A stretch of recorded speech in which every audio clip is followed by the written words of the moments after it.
do is gonna work. I tried to feel bad. Mexicans don't like blacks because I was talking to Mexicans. I said, why y'all don't like black people? He said, black people, we're quick to turn on each other. You know what I mean? He said, when a Mexican come in, like he might be touching kids. We criticize you before you come through the door. And he said, that's why I don't deal with the coast. ICE agents going city to city, sometimes door to door, tracking down the nearly one. Like I said from day one, no one's off the table. The Trump administration setting out to execute what it has promised. We arrested 1,300 people, over 1,000. The Daily Read, your source for news, politics, sports, and all things trending. Here's your host, Marcus Gentry.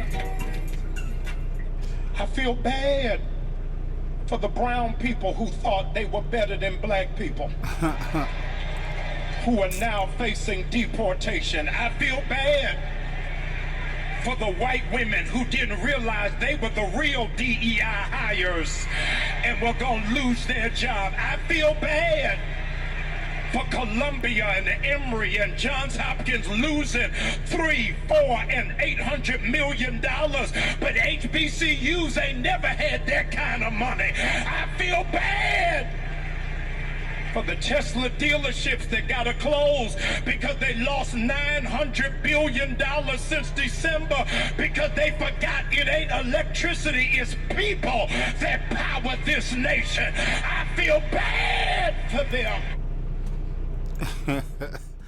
Pastor Roasting Session. Well, today on the Daily Read, I want to welcome you to the Daily Read, actually.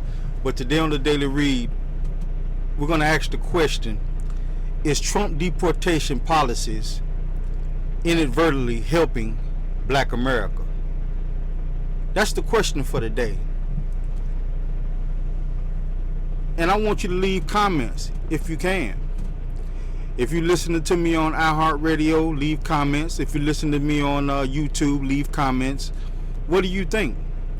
I don't think that Donald Trump is helping us on purpose.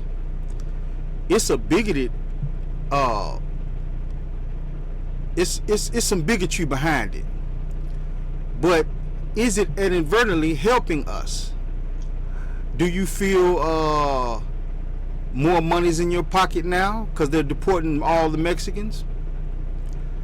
And this calls back to a story that my cousin told me when they had the pandemic. He said in the Hispanic neighborhoods, once they found out that the coronavirus was affecting black people mostly, and whites and Hispanics too, but mostly black people, they didn't want you coming into the stores or the neighborhoods. And most of these neighborhoods are ghost towns now. So what that tells me is that these neighborhoods were mostly illegal immigrants. But they didn't want you to come around their area. Before we get into the social part of it, we're going to talk about the economic part of it. Because there's a certain amount of economics that can only go around to so many people. And here in America, we already know that Caucasians have most of the wealth in this country. So if the Caucasians have most of the wealth in this country, and we know this, everybody else is fighting over scraps. And then when you add the illegal immigrant aspect of it into the mix, they're not taking white people resources. Think about that for a second. These immigrants that come here aren't taking white people resources. They're partying with the white people. And I'm going to talk about that when I get to the social aspect of deportation. Because a lot of these Mexicans really don't like us. A lot of these Mexicans are flat out racist.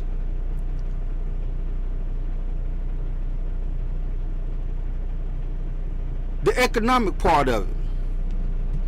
Let's talk about that for a second.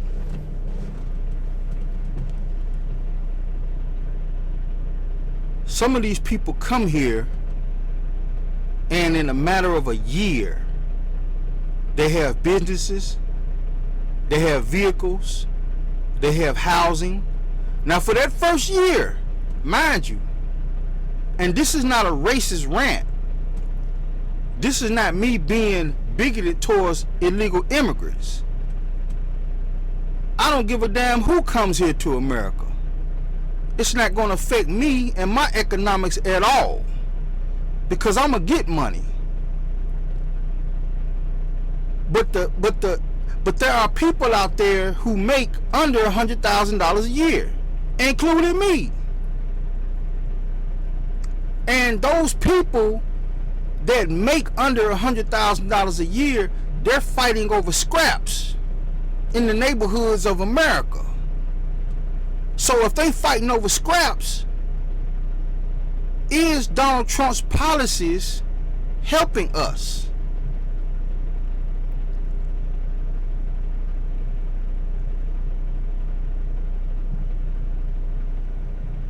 The money can only stretch so far in America before it runs out. Before the government, matter of fact, the government is already saying enough is enough with the free handouts. So if the government's already saying enough is enough, that's really going to affect everybody. Majority minorities.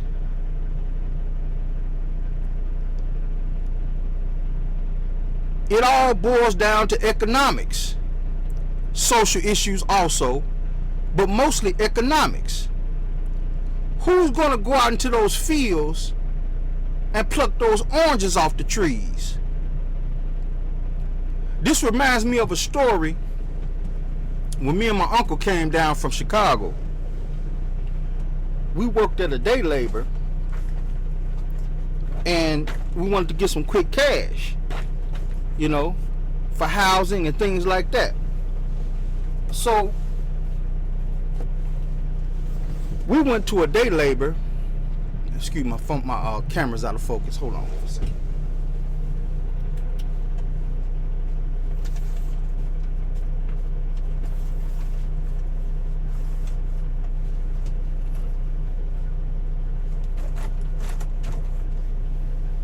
This is when you're self-funded and you're not backed by major corporations. Okay, we're back. So back to my story. So me and my uncle, when we came down from Chicago, we worked for a day labor company. You know, they got the manpower, the day labor. And even back then, before immigration got so bad, it was crews of Mexicans standing out there. I didn't see no white guys. I didn't see no black guys except for me and my uncle. And that's because we had just moved to the South and we needed some quick cash. Who's going to go out to these people's farms and pluck those oranges off the trees?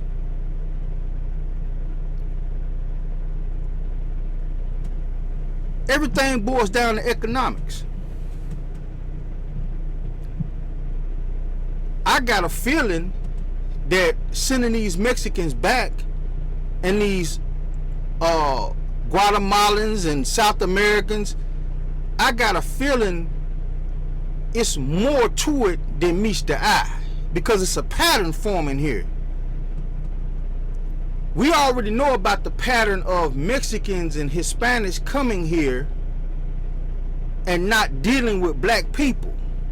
That's on the social issue, because a lot of them people have deep ingrained racism in them already.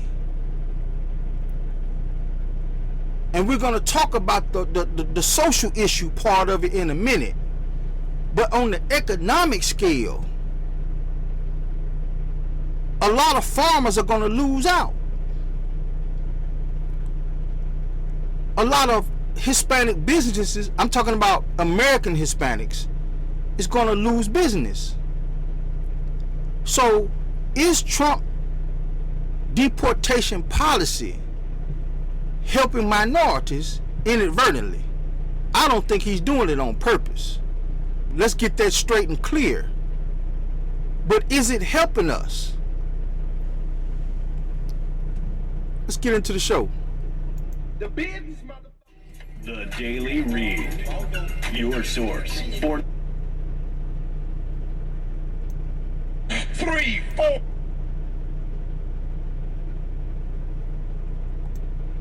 Until I remember the words of that black sister. Because I was talking to Mexicans, I said, why y'all don't like black people? He said, black people, we're quick to turn on each other. You know what I mean? He said, when a Mexican come in, like we in jail, and he showed me. He said, let's sit right here and watch. So they bring new people in. He said, watch this. When a Mexican come in, other Mexicans run to the door, help him with his bag.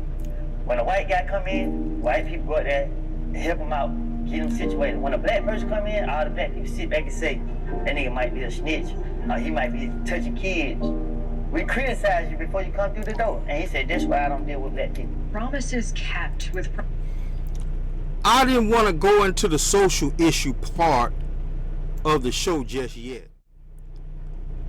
But I gotta touch on something Woody said, and I've seen this myself personally, because I was incarcerated and I hung out with Mexicans. I was in one of the worst riots in USP history down in Texas, and not one Mexican touched me because I ran with them. It was a green light on every black man on the yard. They stuck together like glue. What Woody is saying is accurate.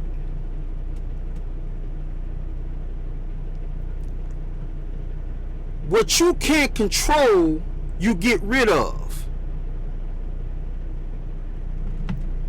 Make this clear. Understand what I'm saying. If you can't control the Mexicans, you got to get rid of them. This is why white people are getting rid of Mexicans and some blacks, because we have what you call gatekeepers. This is some serious business, and I want people on iHeartRadio to really close your eyes and pay attention to what I'm saying. We in the black community have what you call gatekeepers. And I'm not finna sit here and just say Oprah's a gatekeeper. I'm not finna sit here and say P. Diddy's a gatekeeper. I'm not finna say all multimillionaire blacks are gatekeepers. They're not. What I am saying is, you got different levels of black gatekeepers. You got the rich gatekeepers that directly mess with the white people, and then you got the poor gatekeepers in the communities like Big U. Later on, I'm going to talk about Big U. If you look at Big U and all the people that got arrested with him, if you look at their mug shots, these look like normal, average black people in the community. They don't look like gang members, because the gangs in the black community have evolved. The leaders are gatekeepers now. You got the wealthy black gatekeepers, and then you got the gang banging leaders of the gangs who are in society hanging with the rich gatekeepers, and they suppressing the masses of black people. You can't do that to the Mexicans.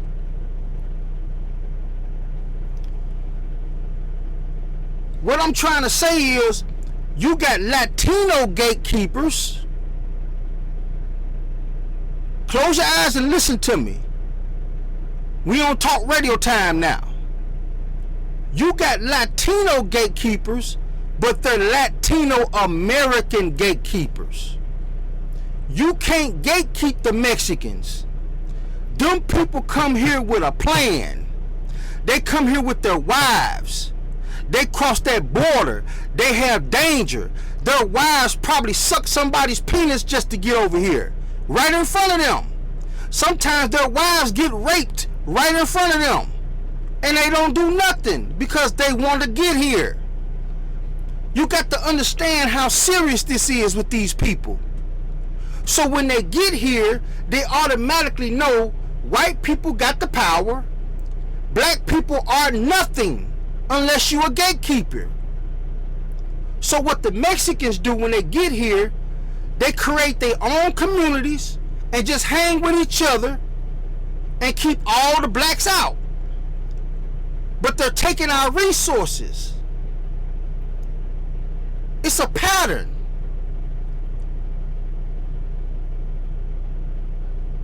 You might see a Mexican girl with a white guy because she knows where the power is in this country. It's very rare that you see a Mexican woman with a black guy. You will see it, but it's rare.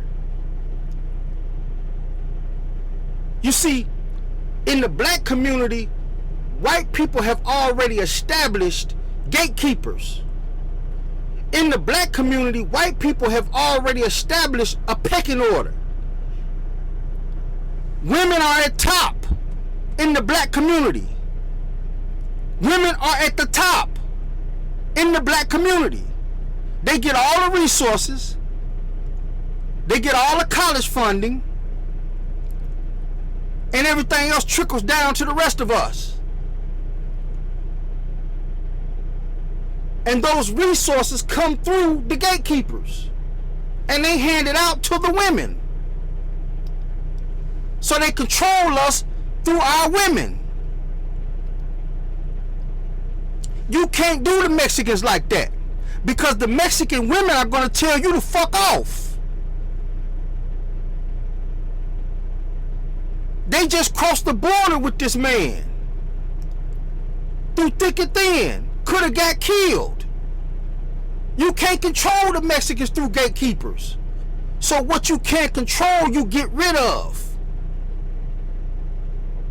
You do away with it. You send them back.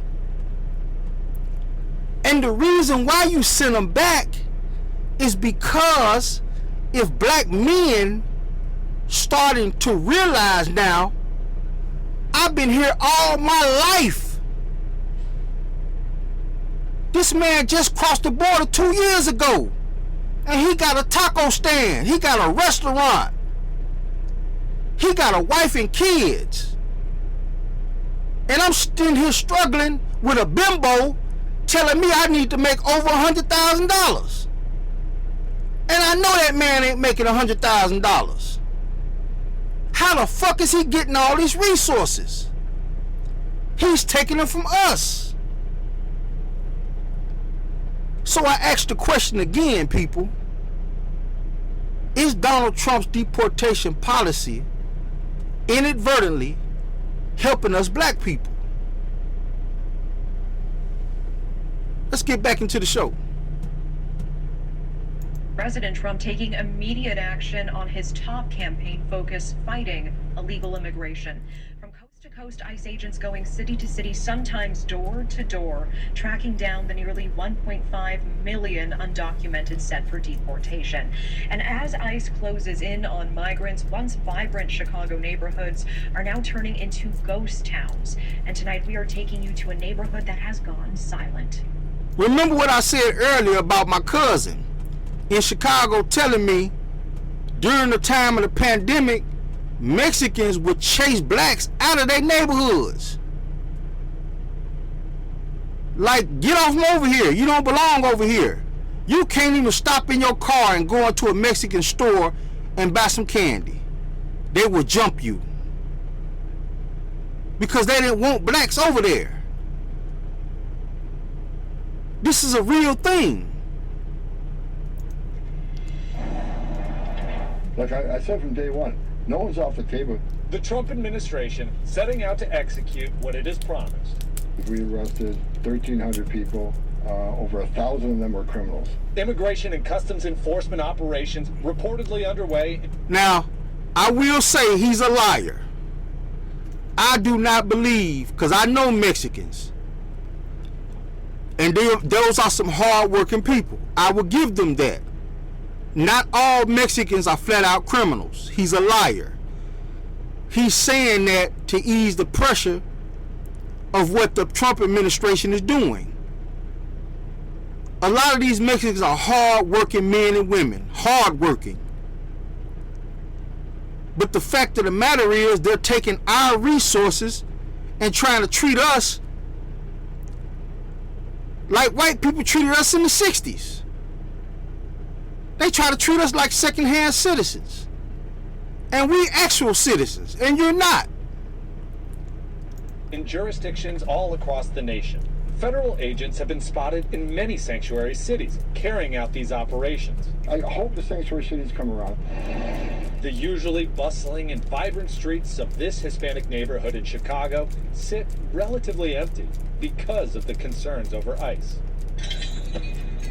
Welcome to Mesquite Restaurant, sir. This little taqueria, like most in the Pilsen neighborhood, is owned and operated by immigrants. The Cruz family, who in 1994 made the long journey from Mexico City to Chicago to grow their little taco stand into a thriving restaurant.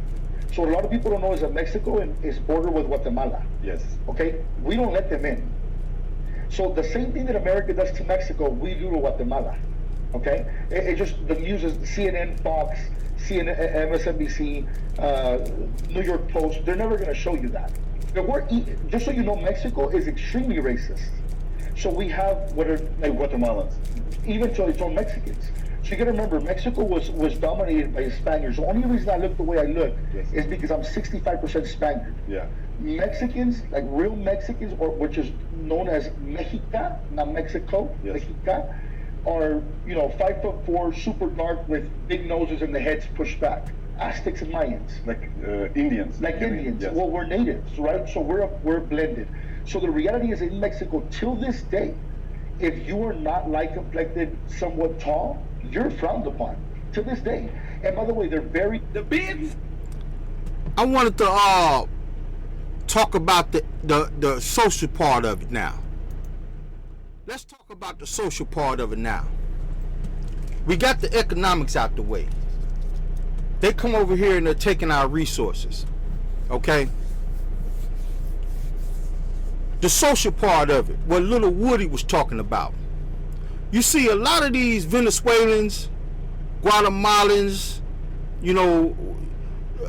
Brazilians, they come here, and a lot of these people that come here, they look almost white. That don't mean that there are not black Brazilians.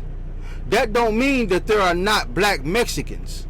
I know a Mexican that's called Negro. He's one of my homeboys. He's black as hell.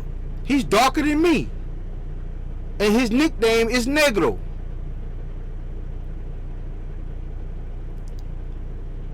And what I'm trying to say is, on the social issue, those people come here and immediately they identify white.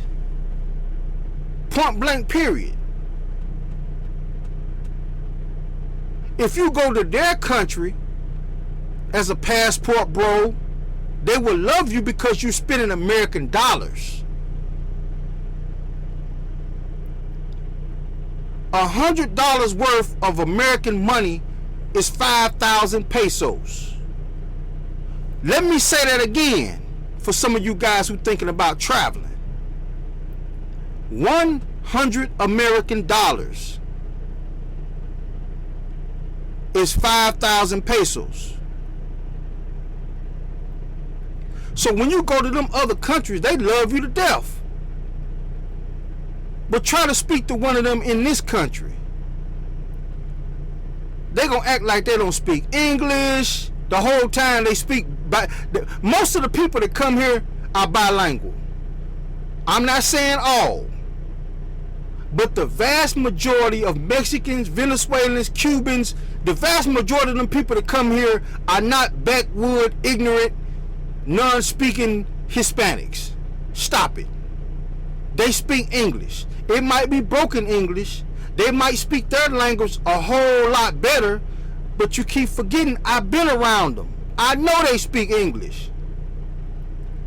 Their English is choppy, but they can understand. That's the main reason why they came across the border. The Mexicans who can't really speak English, most of them don't come over here. I'm talking about the down home, backwood Mexicans living in the La Casas. They can't speak English. They ain't trying to come here. It's the ones that got a little bit of English education, that can understand you a little bit, might not understand you all the way. Them the ones that come here, and most of them are partially white. The Mexican man just explained it to you. He's 65%. He's 65% Spanish. I know what real Mexicans look like. I told you I got a homeboy named Negro. I got a homeboy named Spanky. I got a homeboy named Lil Spanky. I got a homeboy named Monkey Man. All of that. These are real Mexicans. 5'4", 5'3", look like little midgets. Dark skin, almost black as me.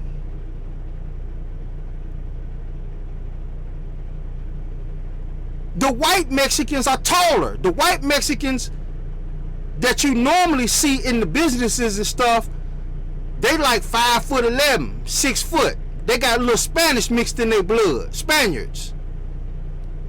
Those are the real racist ones, because they on the borderline between Hispanic, white. They on the borderline between looking almost white, but they Mexicans. So they gon' immediately don't want to deal with you, because they want to identify with white people. So I asked the question again. Is this policy helping us? And which one of you are going to go out in them fields? I'm not seeing black people line up to go pick cotton. I'm not seeing black people line up to go pick squash, strawberries and oranges and apples. I'm not seeing that. Not hearing about it, not seeing it. Me and my uncle in the 90s went and worked on a man's farm. I like to tear that man crop up, because I didn't know what I was doing. I'm from the city. First time ever in a damn field. I'm out there trying to take the grass out from up in between the... Some of you country guys that listen to me on iHeartRadio, y'all know what I'm talking about when I say chop cotton. It's where you take a hoe and you take the weeds off in between the cotton. I didn't know the difference. Some of y'all country boys probably laughing at me right now. I get it. But I didn't know the difference. So I'm going through there chopping up the man's crop, and the man started yelling, "Hey man, you tearing up my crop." I'm thinking all this shit out here is weeds. I don't know what this stuff is. And this is what I mean when I say, who in black America is going to line up to go out there?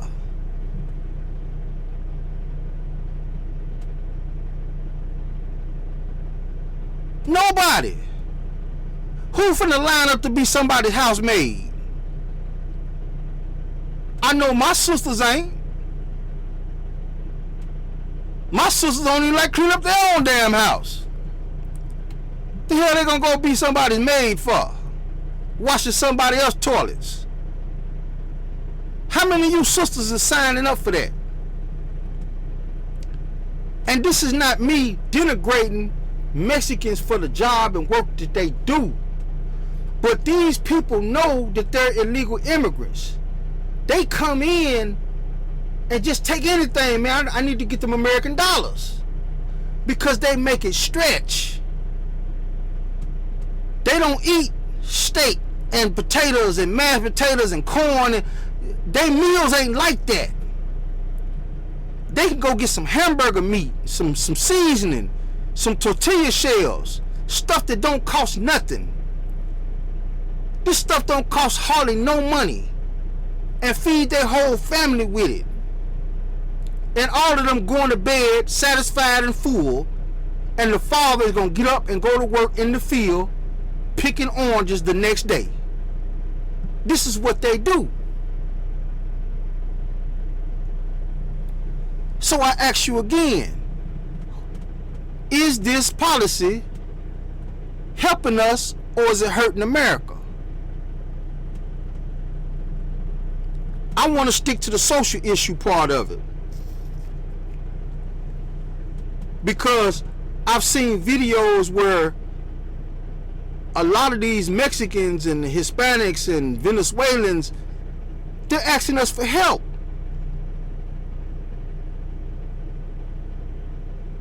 Help you do what?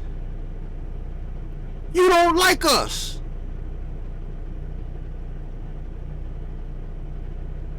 Now let's get to the meat and potatoes of why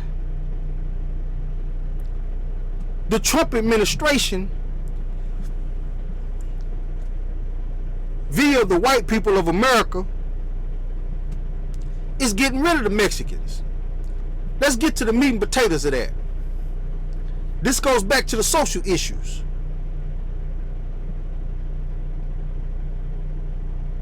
You got to understand, a lot of the people that's running the government today are immigrants themselves.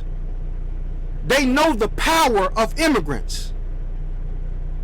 I talked about this on previous shows. How the Italians and the Jews and the Germans came here through Ellis Island. White people. They stayed in the slums right next to us. They didn't like us neither. Guess who that sounds like? The Mexicans. What happened 50, 60, 70 years later? Those white immigrants are running the country now. The Schwartzes, the McConaughey's from Ireland, family ancestry from Ireland, the McDonoghues. You don't see no Beauregards no more. That's a jab at that's a jab at Trump's first Attorney General, Jeff Sessions. Jeffrey Beauregard Sessions. That's his. I found out that was his middle name. I automatically knew he was from Mississippi or Alabama. Automatically. When I heard the name Beauregard, I knew he was a down home, down south country boy from either Mississippi, Alabama, or Georgia. I knew it. He was from down there somewhere. But them not the people that's running the country anymore. A lot of them people died out because of the Great Depression. A lot of those people that was around during slavery, that had these big families, that had hundreds of slaves, a lot of those people fell off bad during the Great Recession. And guess who rose up to take their place? Immigrants. The Italian immigrants, the Jewish immigrants, the German immigrants, the Russian immigrants. Those are the people that's running this country now. Those are the people that's seeing the danger from the Mexicans. These people are looking ahead. They're not doing this to help black people. Don't get this confused. It might be inadvertently helping us because we don't have to fight so hard for resources when he get rid of all the illegals. Those ghost town neighborhoods that she was talking about, those landlords are going to start renting to black people now. What I'm trying to tell you is, the people that's running the government, if you listen to my show, like I know some of you are starting to do, because my numbers are picking up. If you listen to my show, you will understand. The people that's running the government are mostly Italian whites, Jewish whites, You can see them running up and down the hallway of Congress with the yarmulkes on. These are not your down South Georgia boys that's running Congress now. These are bigoted Italianos. And they know the danger of immigration because they did it. They did it themselves. They took this country over themselves. Who was Mussolini? I'm finna take it there for all my intelligent people to listen to me. Mussolini was an Italian. And he backed up Hitler. Who was Hitler? Hitler was the leader of Germany who tried to exterminate the Jews. All of these people got hatred and bigotry in their heart. But it's different from the Southern slave bigotry because it's well hidden. You see, the Southern belle racism was to your face. You know, you're a nigger, to your face. That was the Southern way. Those people are gone. Now you got the immigrant way with their racism. It's subtle. It's not in your face. They work through their gatekeepers. You might see a rich black man sitting in the skybox with an Italian with his hair slicked back. You know, they're all yucking it up, smiling. The whole time, the Italian guy don't like black people. He'll fool around with this black person because he know this black person right here, his name might be Big U, the leader of the Crips, or Big L, or whatever.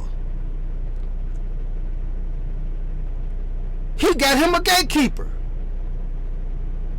This black person smiling in his face is going to suppress the other blacks. Keep them from showing up at his basketball games, causing trouble. As long as I give him, you know, $10,000, $20,000, that money never reaches the hood niggas. That money never reaches them. But he's going to make sure that they don't come up here causing ruckus. And when he get back to the hood, he going to tell all the Crips, the Bloods, or whatever gang he runs with, listen, man, don't go down there causing no problems with Mr. Telemundo's gymnasium. I know y'all Crips like to go down there. I know y'all Bloods like to go down there. I know y'all, you know, GDs and Vice Lords like to go down there, hang out and drink. Don't be causing no problems down there. The whole time, they ain't got a dime. The black gatekeepers ain't gave them a dime. He might give them a sack of weed or something, you know, party with them sometimes. But he making millions. This is where the term gatekeeper come from. And I'm asking some of you young black brothers that watch my show, how many of y'all have ever gotten rich off of a gang or organization that got anything black attached to it? How many of y'all done got rich off that shit? None of you. A select few. I looked at that picture of Big U when he got arrested with 14 other people, and I really paid attention to that video. My uncle told me a long time ago, because my uncle was in the gang. He said, nephew, don't get all these tattoos, man, because you're going to be marked for the rest of your life. I noticed something about that. The upper echelon of gangland, They wear business suits. They got government funds coming in for their charities. They get themselves involved in charities. Giving out toys for tots. Giving out hams for Christmas. Hams and turkeys for Thanksgiving. Smiling in everybody's face. The whole time they gatekeepers.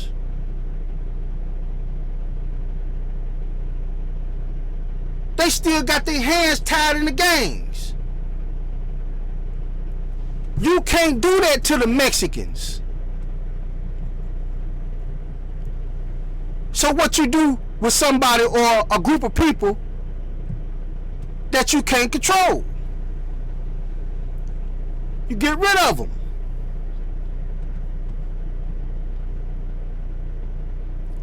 That's the reason why the Trump administration is doing this. Number one, they already know that immigrants can be dangerous because they did it. It took them 60 years, it took them almost 100 years. But the immigrants of the 30s, the immigrants of the 20s, during the Great Depression era, they took this country. They are the ones running this country right now. Not the Beauregards down here in Tennessee and Mississippi on the plantation. Not them. We already know about them racist white people. We already know about them. They don't even give us no problems no more. You know why? Because we'll beat their ass. They know it. So it's like in the South, it's like we know you racist. So we kind of deal with each other. But this new breed in Congress, the Italianos, this is something that just happened like in the last 60, 70 years. This is a whole new breed of white racist people calling themselves Republicans. Y'all ain't seeing the pattern? The reason why some of y'all don't see the pattern, because you ain't paying attention to history. Go back and watch some of those old. Sometimes I do that. I get off into my my spells. I call them spells, where I get involved in documentaries. I might get involved in weightlifting for 2 or 3 months.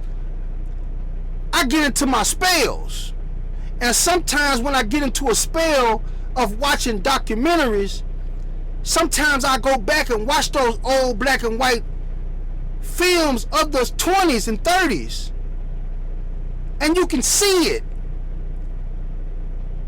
Them white people are not the same white people that's in Congress. The people that's in Congress, the man who's in the presidency, he's a German.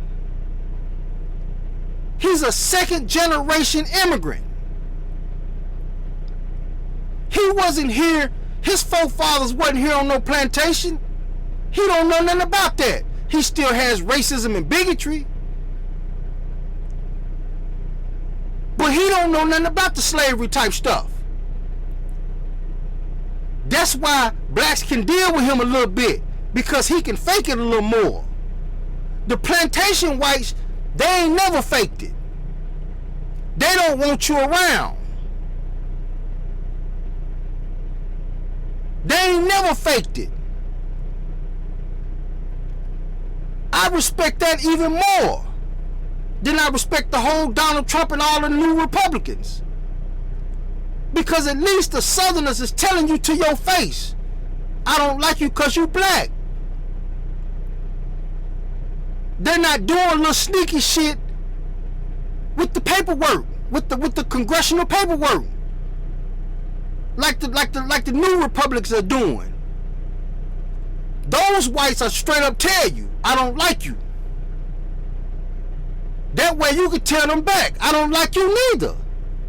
And then y'all can go y'all separate ways. It's mutual.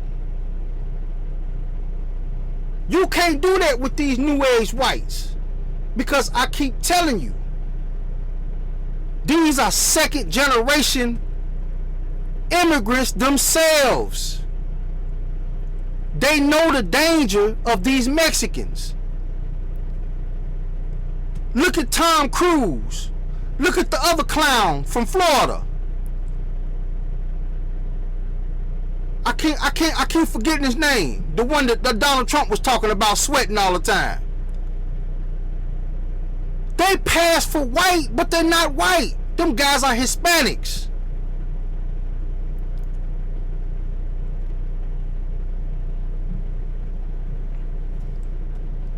I hope I got the message out to you guys. It's been on my mind all week. I was thinking about doing a show on this, talking about the pattern that I've seen with not only the Mexicans that come here and the Latinos that come here, how they gravitate towards white people. They know where the power is. But I also seen the pattern in the white Republicans that's running this country. They're immigrants themselves, and they're trying to eliminate a threat. Black people ain't no threat to them, because I've already said, if you pay attention, they got the gatekeepers for that. They got prison and they got the gatekeepers, and they got women pumping millions of dollars into our women. They got us out the way. And then when you add in the church on top of that, the black church keeping us pacified, we have so much shit going on with us. White people ain't even worried about us, but they can't control the Mexicans. Whenever you see a Mexican come here, and within 2 years he has a store, a brand new Dodge Ram sitting in his driveway, his kids go to a better school than your kids go to, that's a problem.